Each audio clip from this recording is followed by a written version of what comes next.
Prediction Markets Edge on the early line, rocking and rolling on a Thursday. It's Donnie Rightside, it's Joe Raineri. Half hour of ways to invest your money, that opportunities are out there outside of sports books. Absolutely they are, Joe. We bring it to the people, we give them the information they need, and also take some alternative looks, Joe. It's just what we do, educating the people. Love to see it. That's what it's all about, Donnie. Different ways to be able to jump in, buy low, sell high. A lot of overreaction in these markets after a game in the series here. So, yeah, I think there's a couple of spots on the board, Donnie, we need to dive into that sooner rather than later. We can buy low on a couple of these teams. Joe, learning new markets, as we like to teach the people with calcium polymark in these predictive markets, and learning new words as well. Let me read this tweet from Dan Bernstein. Polymarket US files with the CFTC about implementing parlays, which it calls combinatoric athletic outcome contracts here. We're getting fancy, Joe. Yeah, that's a long-winded way of saying parlay. And don't do it. Yeah, that's basically what it's telling you, and don't do it. But okay, I mean, tomato, right? Same thing, Donnie. Doesn't make a difference. You can add as many vowels as you want, and nope, it's still the same thing here, requiring more than one event to happen and to be right in order for you to cash ticket. Flies exactly in the face of what the prediction markets offer you the opportunity to do. So, yeah, no thanks. By the way, I guess there might be some geniuses, Joe, running these prediction markets, because circumventing like how you can operate in states and the taxes you pay, it's pretty genius.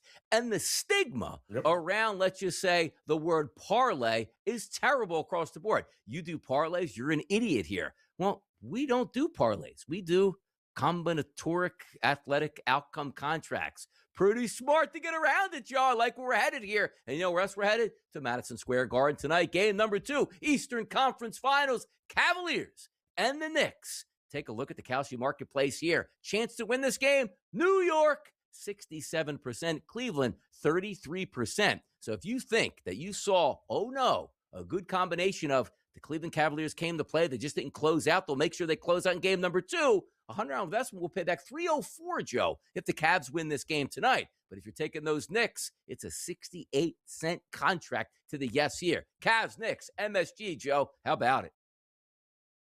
Yeah, well, again, we've been saying and we've been telling you all week here that, get in early on the Knicks if you wanted. We saw them open up in the series price, Donnie, at 70 cents. It was a 70-30 split for the series. And, of course, they came back and won in overtime. We saw them go as high as 80 cents, a 10-cent bump on one win in the best-of-7 series. Now you're looking at Cleveland, not only in this game, obviously, value in the game market, Donnie, but the series market, they're down to about 22 cents. So, again, we talk about buy low, sell high. Cleveland wins this game here tonight, puts this series at 1 apiece. Guess what? That 22-cent investment.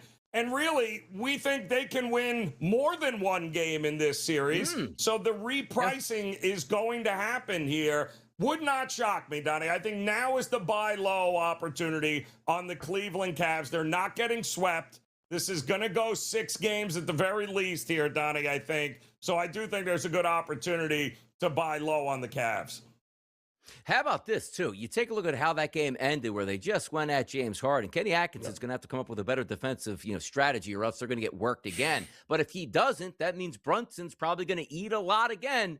29.5 points, Joe. 43% chance to do that. A 43-cent yes contract. A $100 investment pays back $233 if Brunson gets into the 30s tonight. Let's go where the ice is hot. That's down in Carolina. So the Hurricanes and the Canadians, game number 1 of the Eastern Conference Finals. The Montreal Canadiens decided underdogs with only a 36% chance, according to Calci, to win this game. Carolina trading at 64% here with a chance, but a 66-cent contract, which means a $100 investment on the favorites tonight, which are the Hurricanes. That pays back $152. Yeah, and same situation here now. Even if you don't think Montreal can win this game tonight, right? And we just saw nobody thought Vegas was going to win it either. And Vegas came out there and smacked them. And again, there is an issue with some rust here. So I don't mind. We know Montreal is coming after them. As you know, the power play is going to be interesting in this series. I do think that the overs, especially early, would not shock me if we get a couple of goals in the first period here. And then I think Carolina will get stingier as the game goes on. So I think early overs, full game unders for me in this one tonight. Let's move it over to Major League Baseball. Maybe an under possibility here. One of the better pitchers' ballparks in Major League Baseball is down there in Miami. The Braves are in town to take on the Marlins. Strider back on the mound once again, taking on Sandy Alcantara. The favorite here, 56% chance to win according to Kalshi. That's the Atlanta Braves, the road team here. A 44% chance for Miami in this one. And yes, you can take totals. If you feel that they're not going to score more than 7.5 runs, that no contract, Joe, $100 investment pays back $205, a little bit of plus money. Braves Marlins tonight down in Miami. Yeah, and listen, I mean, Strider working his way back. The velocity's not what it was pre-injury, but it's certainly up there. And he's getting a lot more swing and misses here through a couple of starts here now. I think he's only allowed 4 runs, 11 and a third innings here. There could be a lot of guys not hitting the ball in this one here. And I do think both bullpens have been good, but they've both been used in this series. I think it's a flat under with this game. 2 aces on the mound. I'm looking for this to be a good old pitcher's battle early, but I don't mind anybody looking and saying, are we really getting 8 or more runs here? I don't think so. I think the under is in play. Last night we had a pitcher's duel in the Bronx. The Toronto Blue Jays came away with a 2-1 victory here. Savage, 6 innings pitched, 2 hits, no earned runs. Cam Schlittler, 6 innings pitched, 8 hits, and 2 earned runs in that one, that 2-1 victory. Let's hear from Cam right now. And there were a lot of expectations of you meeting up against Savage. What was it like for you? Hey, he's a good player. It was a good battle there. Obviously slipped away from me there towards the end, but again, I like the fight we had, in that last inning. I thought it was a great rally. So, unfortunately we came up short, but, I get out of that inning, maybe, again, probably a different outcome to that game. 30-20 are the New York Yankees, 22-27 the Toronto Blue Jays. They're going to play again today, Joe, up in the Bronx, 7:05 start. And as we've talked about, Carlos Rodon back on the mound tonight for those Yankees. I'm going to take the Blue Jays, Joe. First 5 innings, plus of a half of a run at a -110 price as my best bet today. But the Yankees currently trading, Joe, at a 59% chance to win this game. Jays, Yanks tonight at 7. Well, and you had mentioned and alluded to it earlier. We've got all sorts of, this is a mix and match pitching game here for the Blue Jays. And Rodon is still working his way back. I mean, the problem is command with him. 8 walks in 8 innings is not going to get it done. He is still striking out a lot of guys, but Toronto doesn't strike out an awful bunch. They put the ball in play here. I think altogether, Donnie, I like the full game over as well. It's come down to 8, and I don't get it. It's not like it's going to be snowing and the wind is 20 miles an hour blowing in at Yankee Stadium. I think there's going to be a lot of runners on. I'm expecting more runs, not fewer runs in this one. Sparks and the Mercury WNBA action tonight. Tip time, if you're up late, 10 p.m. Eastern. You take a look at the Kalshi marketplace. Phoenix has a 58% chance to win this game. Los Angeles at 42%. If you take a look at the yes contract, identical, Joe, to the chances here. A 58-cent yes contract here if you feel Phoenix is going to win. A $100 investment pays back $173 tonight. Late night, Joe, WNBA. What we looking at here? Yeah, points, Donnie. Neither of these two teams play any defense. They're giving up 90-plus points a game. Both can score. And both coaches are talking about, we got to be better defensively. Yeah, well, good luck, because both of these teams like to push pace. I think we get an over in this one here tonight. WNBA action tonight, a triple header. 2 games at 8 o'clock, 1 at 10 o'clock here. Got some NBA action, got some NHL action. We got you covered. It's Prediction Markets Edge on the early line right here on the SportsGrid Network. We will be back after this short break. Come on with us.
Jimmy on TEL, the business that we love to talk about, Joe. Sportsbooks, predictive markets, melting them together here and finding maybe a better way to invest here. But how about this, Joe? Let's talk about where these ratings are, because you know where ratings go, but also, does that equate to dollar figures in different markets? Darren Ravel with a tweet from yesterday, Joe. Kalshi volume, NBA Conference Finals game number 1 in 2025.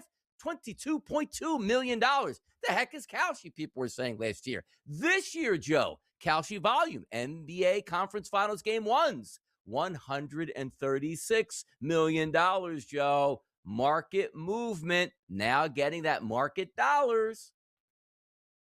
Yeah, it's in a big way, Donnie. And that's why you're starting to see, right? You're starting to see the traditional sports books open up their own markets, predictive markets arm there. We saw the announcements with DraftKings, and I believe FanDuel's already been doing it. So yeah, it's, if you can't beat them, you might as well join them here. And these markets are not going anywhere anytime soon. But don't forget, Donnie, the big difference is in a sports book, you need to actually have the outcome to come to fruition for you to cash the ticket. Right.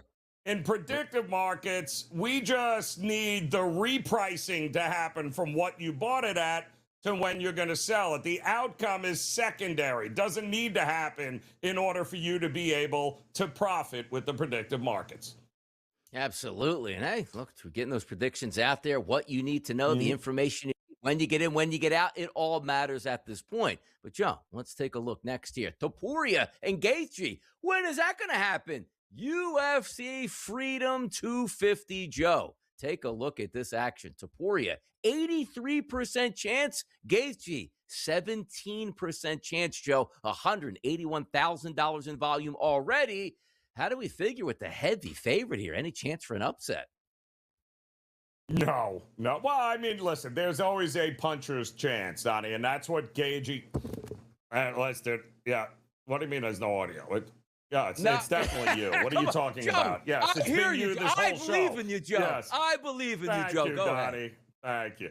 I just gave you know what? I just gave out the 6 Powerball numbers. I'm not doing it again. So if you didn't hear it, that's unfortunate. No, it's going to be Gaethje is a guy that has a puncher's chance. That's it, Donnie. Everything else about this fight is all Topuria here. He's the better grappler. He is the better all-around fighter. Gaethje's a banger, and sure, both of these guys are going to be able to go 5 rounds. I don't think it's ever going that distance. But Gaethje, if he doesn't hurt Topuria early, it could be a quick fight here, unfortunately. But you always give the guy a puncher's chance. Anything is possible. Anything is possible, as one of these great Kevin Garnett chants from back when he won with those Celtics. But how about this, Joe? Let's get a little closer with the odds marketplace, right? 52% chance to 48% chance. UFC Freedom 250, Pereira versus Cyril Gane. Slight favorite to Alex Pereira here, Joe. What do you think about that? But I mean, both these guys have had interest. I mean, Gane has been a heavyweight for a while. Now he's going to, one of these guys has got to put on weight. The other guy's got to lose weight. But the market seems to think it is a coin flip. Neither guy is a spring chicken, by the way, here. But Pereira, to me, is it's very hard at that price. Almost even money here, Donnie, at 51, 52 cents. Yeah, give me Pereira. I think Cyril Gane's only got one path to victory. I think Pereira has more than one path to victory. By the way, I loved all sports as kids, and I remember coming up on Memorial Day weekend, being like 5th grade, and talking to my friends about the Indy 500 that was going to take place on that Sunday here, and if A.J. Foyt was going to win it or Mario Andretti. I have no idea who any of these people are, Joe. So winning the Indianapolis 500 on Kalshi, a 25% chance. Alex Palou. How about Pato Award, Yusuf Newgarden, Connor Daly? How about those names, Joe? Or is Palou going to run away with this bad boy? I love it. You got to like Rossi, Dixon, McLaughlin. There's a few guys here, Donnie, but you notice the prices in these markets. Have you noticed that? You don't have anybody higher than 11 cents right now. Nope. So what the market is telling you is, we don't We don't know either. A lot can happen here. I think a lot of this comes down to manufacturer, car, pit, those types of things, Donnie. But the market doesn't have a clear grasp on this. These are these markets that will reprice as we get closer to the race, Donnie, and maybe then you can cash out and don't care who wins it. A name I do recognize there, Helio Castroneves here. And then I'm scrolling down to, I see Graham Rahal. I remember a guy named Bobby Rahal. Got to be some sort of father-son at that point here. Maybe an uncle at that point, could be. But, Joe, let's talk some golf here. Brooks Koepka, how happy he is to be back on the PGA Tour. Every week is a new, fresh start for me. And I'm obviously, with my penalty, I'm not allowed to play every event. And if I get the chance to tee it up, I want to play. I've mentioned it a couple times. I've kind of fallen back in love with this. I'm enjoying the grind. I'm enjoying battling it out here, and it's just a newfound love, a newfound passion for the game, and something I'm really, really enjoying being back on the road and grinding it out and trying to find it in the dirt. I think there's something to be said about that, and each week is becoming more and more fun, and I very much enjoy that.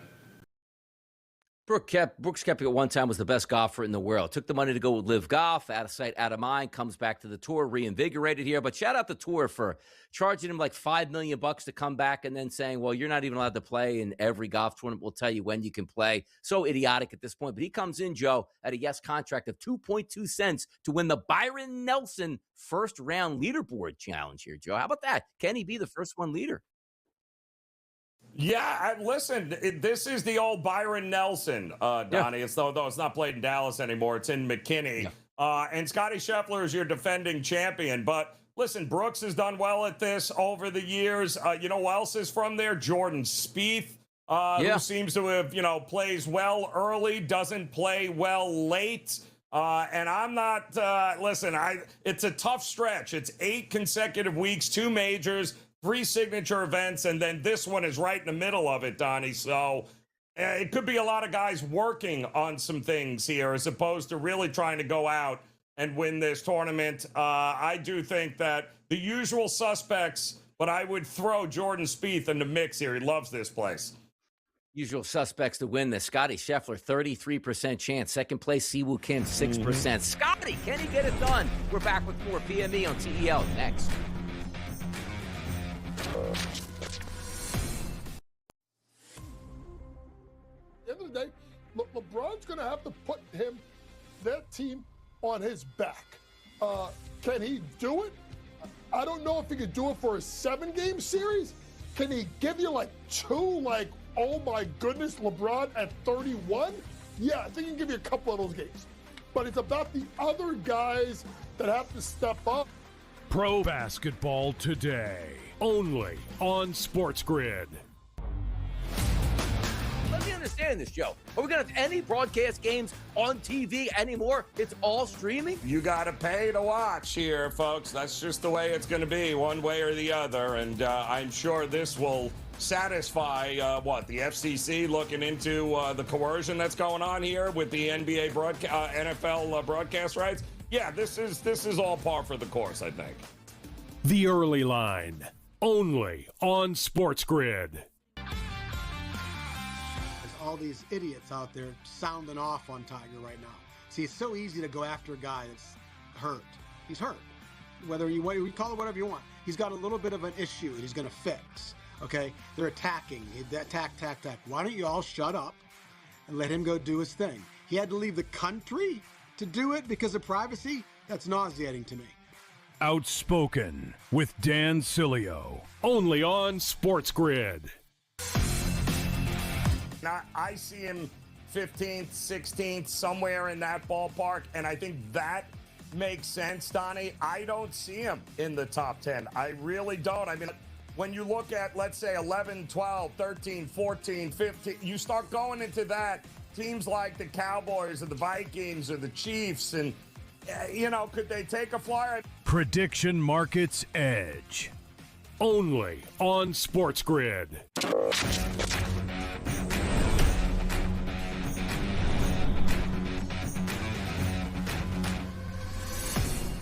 Thursday edition Prediction Markets Edge on the early line. It's Donnie and it's Joe. And away we go, Joe. Kalshi football with a tweak. Gotta love that account here, Joe. The NFL is reportedly pushing for a reset of its media deals, seeking roughly 50% increases as early talks begin. CBS Sunday package could approach $3 billion annually. Now, Joe, we talk about this a lot on the early line.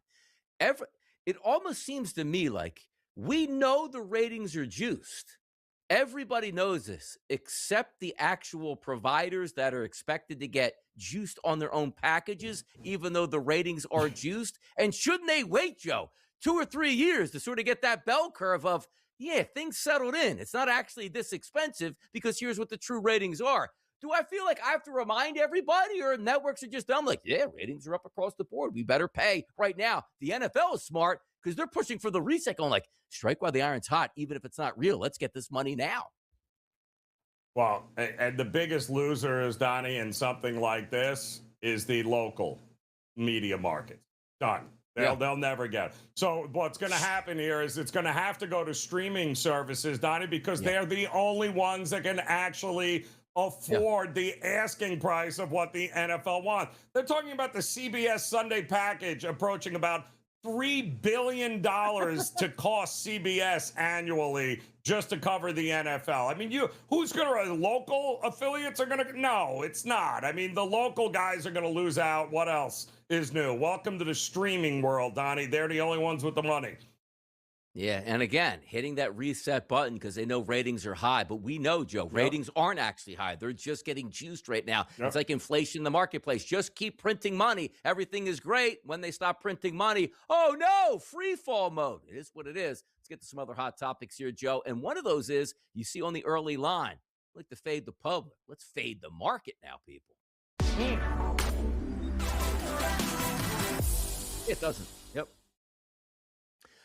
Take a look at this, Joe. Here's my favorite part. UFC Freedom 250, because it's vote now. What market do you want to hear on PME? I voted for UFC Freedom 250. It's 0%. Are we getting shadow banned out here in the marketplace, Joe? A lot of redistricting talk here in the United States. Are we actually getting redistrict here on Twitter, it seems like? Well, Donnie, I think a clear message is being sent to you, my friend. Don't waste your time voting. Like nothing you contribute on X apparently matters. So no, they're not counting your votes at all. Doesn't matter. But who in their right mind put the American Music Awards? Like, how is that? Who in there? Who's going to be like, you know what? I want to see the American Music Awards. I really want to dive into that market. Absolutely not. Nope. She's from Texas, I can tell by the way. That's what they want to hear. That I can sing up here a little Ella Langley for the rest of the show. But Joe, we got other hot topics. We can't be singing right now. The people need info. Pro basketball players drafted top 3 on the Kalshi marketplace. Is it any surprise? AJ Dybansta, 98%. Darren Peterson, 97%. Cam Boozer, 78% here. Looks like those 3, Joe, are the favorites here. We're also going to get to a marketplace in just a moment with a little caveat, Joe. But what do you think about the top 3 drafted? So listen, everybody on their draft board has Dybansta, Peterson, and Boozer as your top 3, right? But look at the prices, Donnie. They're all priced like they're going to be in the top 3. So that means the value pretty much lies in where do you think, who's left over at number 4, number 5, number 6? And I think Caleb Wilson at number 4 is the wild card, right? Because if it ain't Peterson, if it ain't Boozer, you know, I think Wilson is that next name, Donnie, that could actually sneak into the top 3. But at this point, betting Dybansta, Peterson, or Boozer in the top 3 at that price, it's kind of tough here. Yeah, but how about this, Joe? Talking about that number 1 overall pick, it's going to probably be most likely AJ Dybansta. But here's the issue, Joe. Team to draft him. You go, well, what's the issue, Donnie? It's Washington with number 1 overall. They're going Dybansta. But now we hear that Utah is like, we really want this kid. He's Utah born and bred for us in college. And also at the same time, we want to offer you compensation to get that 1 pick, and you can have Peterson here. Washington is still the favorite, Joe, 56%. That should be 99%. Why? Because Utah's at 39%, and they want the kid, Joe. Is there a chance that Washington does the deal and trades him to Utah, and Utah selects him with the number 1 overall pick? Well, here's this is all about headlines, Donnie. Yep. If we hear, if that noise gets louder as we get closer, then 45 cents is going to be 65 cents, and that's the repricing we're talking about. I don't need Utah to get him. I need people to think Utah is going to go up and get him, Donnie, and that's how you make money. Exactly. I remember when the Philadelphia 76ers traded with the Boston Celtics. They wanted Fultz. You know, Boston really didn't want Fultz. They wanted Tatum, picked up compensation, and got the better player here. You never know. Maybe Peterson is the better player, and Washington likes him more and gets compensation for it. It could happen. PME on TEL. We'll be back tomorrow. Enjoy your afternoon.